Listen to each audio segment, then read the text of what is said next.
Բարի եւ օրհնյալ առավոտ, սիրելի հարազատներս։ Թող այս օրը նոր սկիզբ լինի Հիսուս Քրիստոսով։ Թող այս օրը բուժման օր լինի Հիսուս Քրիստոսով։ Թող այս օրը ազատագրման օր լինի Հիսուս Քրիստոսով։ Թող այս օրը հնազանդության սկիզբ լինի Հիսուս Քրիստոսով։ Թող որ մենք այսօր որոշում կայացնենք հնազանդվելու Աստծուն, ետ դառնալու ապստամբության ճանապարհից։ Թող այսօրը, եթե ինչ-որ պատճառով նեղացել ես Աստծուց, խռովել ես Աստծուց, հասկացողություն գա, որ Աստված քո թշնամին չի, այլ այս ամենի միջով դու անցնում ես, որպեսզի դարձի գաս, որպեսզի ապաշխարես։ Հիսուսի անունով աղոթեցի։ Եվ այսօր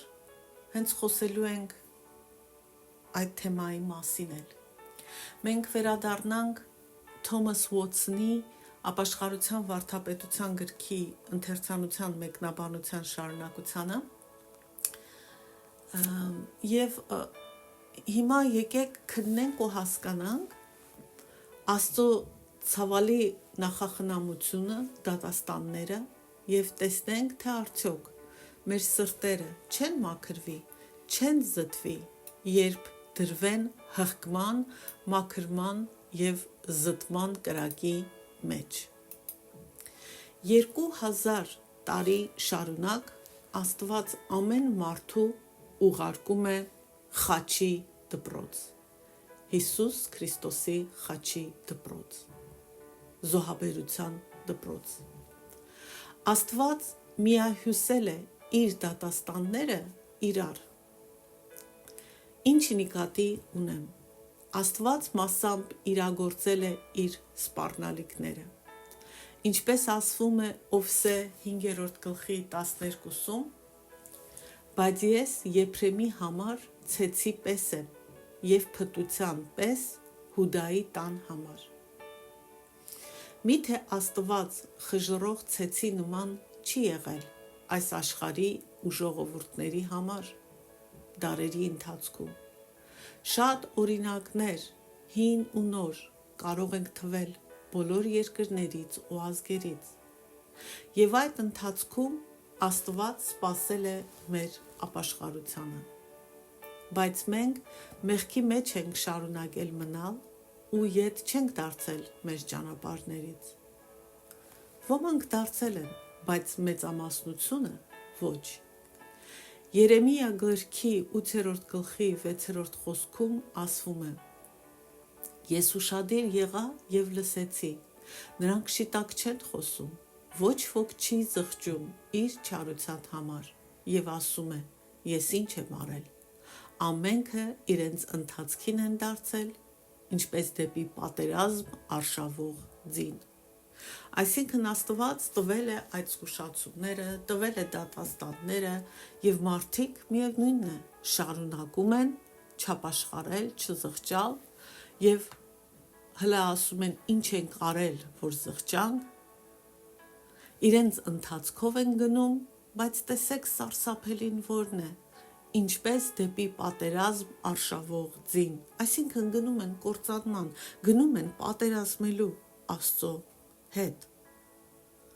Երբ որ մենք այսպես ըմբոստանում ենք ու չենք ապաշխարում, մենք պատերազմում ենք Աստծո հետ, եւ պարտվողը մենք ենք լինելու, ուրիշ ելք չկա։ Աստված այլ փորձություններ էլ թույլ տվեց ու թույլ է տալիս եւ թույլ է տալու, ինչպես օրինակ դարեր շատ երկար ժամանակ առաջ կոնկրետ թվականը չեմ հիշում, Լոնդոնի հիմնահատակ այրվելը, կարծես վերջին օրվա կրակները լափեին քաղաքը, ժանտախներով հարվածեց ժողովուրդներին, ինչպես իսպանական գրիպը, որի ժամանակ միլիոնավոր մարդիկ մահացան, վերջերս քովիդը, 2 Պետրոս նամակի 3-րդ գլխի 4-ում կարդում ենք. բայց նախ այս իմացեք, որ վերջին օրերին կգան ծաղրողներ, որոնք ըստ իրենց ցանկությունների պիտի վարվեն։ Եվ մենք հենց սա էլ տեսնում ենք, որ ուղարկված փորձություններին ու փորձերին վերաբերվենք որպես նշան ու զգուշացում Աստծուց, ապաշխարենք ու դարձի գանք, փոխարենը մարդիկ ծաղրում են ու ասում են, ինչպես գրված է 2 Պետրոսի 3:5-ում, եւ պիտի ասեն. ուր է նրա գալստյան խոստումը, քանի որ այն ժամանակից ի վեր, երբ հայրերը վախճանվեցին, ամեն բան աշխարհի արարչությունի սկզբից նույնն է մնում։ Այսինքն, փոխանակ մարդիկ ապաշխարեն, այլ սկսում են ծաղրել ու ասել, բա ուր է Հիսուսի գալուստը, աշխարհում ոչինչ էլ չի փոխվել, ամեն բան նույնն է մնում։ Որքան ունայն ենք մենք, եթե այդպես ենք մտածում, որ Աստծո զգուշացումները բանի տեղ չենք դնում, որովհետև Պետրոս առաքյալն ասում է 2 Պետրոսի 3:10 խոսքում, որ բայց Տիրոջ օրը գողի պես պիտի գա, այդ ժամանակ երկինքը շառաչյունով պիտի անցնի, իսկ երկնային մարմինները հրով կիզված պիտի քանդվեն, եւ երկիրը ու նրա վրա եղած գործերն էլ պիտի այրվեն։ Հիսուսը ինքը ասեց. ոչ ոք չգիտի իմ վերադարձի օրը։ Այսինքն, չապաշխարել ծաղրելով, մտածելով, որ այս ամենը անհեթեթություն է, հետո հանկարծակի կանգնելու ես փաստի առաջ եւ վերջում ուշ է լինելու։ Աստված թույլ է տվել, որ այս ամենը տեղի ունենա ու դեռ տեղի են ունենալու այս նեղությունները, դժվարությունները, փորձությունները, ոչ թե այն բանի համար, որ Աստված դաժան է, այլ որպեսի մենք ապաշխարությամբ վազենք Աստծո մոտ։ Միքիա գրքի 6:9 խոսքում ասվում է. Իմաստություն է քո անունից երկյուղելը, Տիրոջ ձայնը կանչում է քաղաքին, նա փրկելու է նրանց, ովքեր երկյուղում են նրա անունից, լսեք ով տոհմ և քաղաքի հավաք։ Այսինքն, խելացի բան է Աստծուց երկյուղ ունենալը, եւ Աստված փրկելու է իրենից երկյուղ ունեցողներին, բայց Աստված կանչում է բոլորին։ Աստված թույլ է տվել, սա խրատի դիսցիպլինայի գավազանի լեզուն է, որ Աստված օգտագործում է, որի նպատակն է, որ մենք ինքներս մեզ խոնարհեցնենք Աստծո զորեղ ձեռքի տակ, եւ երբ դա անենք, Աստված սրբում է մեր մեղքը արդարության գործով, որ Հիսուս Քրիստոսն է։ Դանիել գրքի 4:27-ում կարդում ենք. ուստի ով թագավոր, թող իմ խորհուրդը քեզ հաճելի երևա, եւ քո մեղքերը արդարությամբ քավիր, եւ քո անօրենությունները աղքատներին ողորմելով, թերևս քո խաղաղությունը երկարացվի։ Արդարությունը Հիսուս Քրիստոսն է, որպեսզի մենք արդարացվենք, պիտի ընդունենք Հիսուս Քրիստոսին, որովհետև դա է Աստծո ընտրած դուռը, նա է Աստծո ընտրած դուռը։ Արդար գործը մեզ համար Հիսուսին ընդունելն է եւ ապաշխարելն է։ Ինքներս մեզ չենք կարող արդարացնել։ Այո, Դանիելը թագավորին այդ խորհուրդն է տալիս, բայց հիշեք, սա հին կտակարանն է։ Իսկ նոր կտակարանում Աստված բացահայտել է, թե ինչպես ենք մենք արդարանում Հիսուս Քրիստոսով։ Մանասեի չարչարանքները, նեղությունները նրան բերեց ապաշխարության։ Երկրորդ մնացորդաց 33 գրքի 12-13-ում ասվում է. երբ Մանասեն նեղության մեջ էր, փնտրեց իր Տեր Աստծուն եւ շատ խոնարհվեց իր հայրերի Աստծո առաջ։ Մանասեն աղոթեց Աստծուն եւ Տերն ընդունեց նրա աղոթքը, լսեց Մանասեի աղաչանքը եւ նրան վերադարձրեց Երուսաղեմ իր թագավորությանը, եւ Մանասեն իմացավ, որ Տերն է Աստված։ Ուրեմն Աստված չարչարանքը, նեղությունները օգտագործում է որպես խթան, որ դրանով մեղավոր մարդուն ուղղորդի դեպի ապահով ճանապարհ։ Իսկ ապահով ճանապարհը դա Հիսուս Քրիստոսն է եւ ապաշխարության կյանքը։ Օրինակ Ովսե գրքի 2-րդ գլխի 5-ում կարդում ենք. որովհետև նրանց մայրը շնացավ, նրանց հղացողը խայտառակություն գործեց, որովհետև ասաց. գնամ իմ սիրեկանների հետևից, որոնք տալիս են իմ հացն ու ջուրը, իմ բուրդն ու քաթանը, իմ յուղն ու ըմպելիքը։ Հիմա Աստված ինչ կանի այս կնոջ, այս մոր հետ։ Դա տեսնում ենք Ովսե գրքի 2-րդ գլխի 6-ում։ Ուստի ես ահա փշերով պիտի ցանկապատեմ նրա ճանապարհը եւ պատով պիտի պատեմ եւ նա իր ուղիները չի գտնելու։ Սա Աստծո մեթոդն է՝ ճանապարհին նեղությունների խաթարիչ պատնեշ դնել, որպեսզի չկարողանաս քո չար ճանապարհով շարունակել։ Այսպիսով հպարտ մարդու համար ծաղրն է այդ փուշը, ցանկասեր մարդու համար հիվանդությունն է այդ փուշը։ Եվ երկու դեպքում էլ Աստված դա անում է, որ այդ մարդիկ կանգ առնեն ու էլ չշարունակեն մեղքի մեջ ու որ բրդի նրանց ապաշխարության։ Նեղությունների, դժվարությունների, փորձությունների միջոցով Տերը սովորեցնում է իր ժողովրդին, ինչպես Գեդեոնն էր սովորեցնում սոգթոքի մարդկանց։ Կարդանք Դատավորներ 8-րդ գլխի 16 խոսքը։ Եվ Գեդեոնը քաղաքի ավակներին, ծերերին վերցրեց, անապատից փշեր ու տատասկներ վերցրեց եւ դրանցով պատժեց սոգթոքի մարդկանց, դաս սովորացնելու համար։ Սա ցավալի դաս էր եւ նմանապես էլ Աստված սովորեցնում է մեզ խոնարհություն, հեզություն, նման փշոտ դատաստանների դասերի միջոցով։ Աստված մեզնից պոկում հեռացնում է մեր ոսկե բուրդը, խոնարեցնում է մեզ մեր հանգամանքների մեջ, որպեսզի խոնարեցնի մեր սրտերը, կոտրի մեր մեջ հպարտությունը, գոռոզությունը, մեծամտությունը, ապստամբությունը, ըմբոստությունը, հակառակությունը։ Երբ մենք կհալվենք ու կխոնարհվենք ու կապաշխարենք, ժամանակը հիմա է։ Աստծո դատաստանները ապաշխարության շատ ճիշտ ճանապարհ են։ Այնքան ճիշտ են այդ ճանապարհները, որ Տերը 5 տակարանում է սա գրված, բողոքում է, որ իր խստությունը, որ այս դասերը մարդկանց չեն հեռացնում իրենց մեղքերից։ Ոչ թե նրա համար, որ Աստծո արածը բավարար չի, այլ նրա համար, որ մեր սրտերը այնքան շատ են մենք ենք կարծրացրել։ Ամովս գրքի 4-րդ գլխի 7-րդ խոսքում եւ 10-ից 11-ում կարդում ենք, թե ինչ է ասում Աստված։ Ես էլ հունձից դեռ 3 ամիս առաջ ձեզանից անձրևը կտրեցի։ Ձեր մեջ ժանտախտ գցեցի, ինչպես Եգիպտոսում, ձեր երիտասարդներին սրով սպանեցի, ձեր ձիերը գերեվարեցի